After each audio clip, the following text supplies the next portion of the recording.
എല്ലാവരും ഇങ്ങോട്ട് നോക്കിൻ. മനോഹരമായ ഒരു ഞാനിപ്പോ പോകുന്നത് ഒരു മസാജ് ചെയ്യാൻ വേണ്ടിട്ടാണ്. എന്തോന്ന്? അപ്പോ ഇതൊരു വെറൈറ്റി ആയിട്ടുള്ള മസാജാണ്. ഓഹോ, ബുദ്ധിയില്ലാത്ത വർഗം, നാണക്കേട്, സദാചാരബോധമില്ലാത്ത ഇത്തരം സ്ത്രീകളും അവരെ നോക്കി പല്ലിളിച്ച് കാട്ടി അരിയാട്ടുന്ന ചില കോന്തന്മാരുമാണ് ഈ നാടിന്റെ ശാപം. എന്റെ മസാജിനുള്ള ഒരുക്കങ്ങളൊക്കെ ചെയ്യാണ്. ഞാൻ ഡ്രസ് മാറ്റിട്ട് വരാം. ഞാനിതാ ഡ്രസ്സൊക്കെ മാറിയിട്ടുണ്ട്. ആളെ മാറ്റി കഷ്ടപ്പെട്ടത് വെറുതെ. അവിടെ പോയി കിടത്തും. അവിടെ നിന്നാണ് ചെയ്യുന്നത്. കേട്ടോ, ആ മുഖത്ത് എഴുതി വെച്ചിട്ടുണ്ട്, ആർക്കും വാരിക്കോരി കൊടുക്കുന്നവളാണ്. ഞാനിത് സ്റ്റാർട്ട് ചെയ്യാൻ വേണ്ടി പോവാണ്. അവര് നമ്മളുടെ കൈയെല്ലാം പിടിച്ചു കൊണ്ടുപോട്ടോ.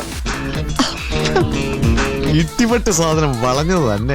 ഇവിടെ ഇങ്ങനെ വലിയ സൈസൊക്കെ ഉള്ള ആൾക്കാരാണ് വന്നിട്ട് ഇങ്ങനെ മസാജൊക്കെ ചെയ്യുന്നത്. നമ്മളിതിലില്ല, കണ്ടാ മതി. സ്റ്റാർട്ട് ചെയ്യാൻ വേണ്ടി പോവാണ്. വൈകരുത്. ഇല്ല 5 മിനിറ്റ്. അവരുടെ ഡ്രസ്സിങ് കോസ്റ്റ്യൂം ഒക്കെ ഭയങ്കര ഡിഫറെന്റ് ആണ് കേട്ടോ. പോലീസ് സ്റ്റേഷനല്ലേ, സ്വർഗത്തിൽ വ്യഭിചാരം നടക്കുന്നു. ഈ മസാജ് ചെയ്ത് കഴിയുമ്പോൾ തന്നെ നമുക്ക് ഭയങ്കര സ്ട്രെസ് ഫ്രീ ആണ്. ഒന്ന് തുയിക്കാൻ തന്നെ തീരുമാനിച്ചിട്ടുണ്ടല്ലോ. അത്രയും നമുക്ക് ആ ഒരു റിലീഫ് കിട്ടും. ഭയങ്കര കംഫർട്ടബിൾ ആയിരിക്കും. അപ്പൊ നമ്മൾ അറിയാണ്ട് നമ്മൾ ഉറങ്ങിപ്പോകും. എന്നാലും ആശേച്ചിനെ പറ്റി അങ്ങനെയൊക്കെ കേൾക്കുമ്പോ ഒരു വിഷമം. എന്തിനാ വിഷമം? എല്ലാവർക്കും കിട്ടുമ്പോ കുഞ്ഞുണ്ണിക്ക് കിട്ടാഞ്ഞിട്ടാണോ? പിന്നെ ആൺകുട്ടികൾ ചെയ്യുന്ന സമയത്ത് ഞാൻ വിചാരിച്ച് നിന്റെയൊക്കെ അഭ്യാസം തമിഴ്നാട്ടിലല്ലാതെ നടക്കൂ. ധൈര്യം ഉണ്ടെങ്കിൽ ഇന്ത്യയിലേക്ക് വാടാ. ഫുള്ള് ഭയങ്കര റഫായിരിക്കുന്നു. പക്ഷെ സോഫ്റ്റ് ആയിട്ടുള്ള തന്നെയാണ് അവർ ചെയ്യുന്നത്.